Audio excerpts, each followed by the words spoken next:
Yang Amat Berhormat Kota Tampan sebagai pengerusi Lembaga Pengarah PKNP menjelaskan satu agensi yang penting. Kenapa sudah 2 tahun PKNP tidak mengeluarkan penyata kewangan? Bila tidak ada, kita tidak boleh memantau dan kita tidak tahu bagaimana prestasi kedudukan kewangan agensi penting ini.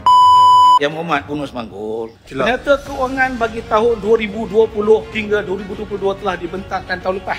You mak tak baca ke? Tahun lepas mentah. Manakala bagi penyata kewangan tahun 2023 dan 2024, PKNP telah menerima penyata kewangan beraudit bersama CJ Ketua Audit Negara masing-masing pada 20 Februari 2025 dan 10 November 2025 dan mereka telah dapat 5 kali berturut-turut CJ bersih. Bukan nak kata sahabat saya, tapi nak cakap yang tadi. Dewan ini bukan kedai kopi. Dewan ini bukan pasar malam.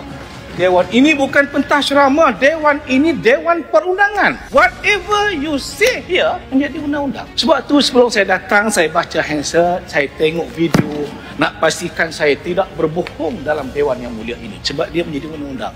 Cuma nak betulkan sikit fakta. Melalui surat Dewan yang lepas, kita hanya menerima sehingga tahun 2022. 2023 dengan 2024, walaupun saya dah jumpa dan LKU telah memberi jawapan kepada saya. Penyata kewangan itu ada tetapi tidak dikemukakan dalam Dewan. Kita tak dapat. Saya ni berasaskan kepada handset. Saya pun tengok video. Ayat itu menyebutkan bahawa saya mohon kepada Yang Amat Berhormat Datuk Seri Kota Tampan. Saya lah tu. Betul saya jawab. Yang Amat Berhormat Kota Tampan dan mohon kepada Dewan Yang Berhormat Kota Tampan sebagai pengurusi Lembaga Pengarah PKNP menjelaskan satu agensi yang paling penting. Kenapa sudah 2 tahun PKNP tidak mengeluarkan penyata kewangan 2 years. Cakap pasal orang putih tu. Tak ada penyata kewangan. Ya tak tahulah kalau saya miss. Yang last ingat pada tahun 2022. Tahun lepas dah bentang.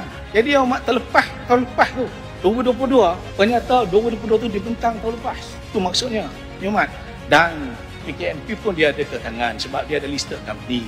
Listed company ni ada aturan-aturan SC dia yang perlu dipatuhi sebelum dia membentang. Cantuman dan gabungan seluruh itu anak-anak syarikat yang listed atau tak listed itu hendaklah dicantumkan untuk menjadi buku pelaporan yang dibentangkan dalam Dewan ini.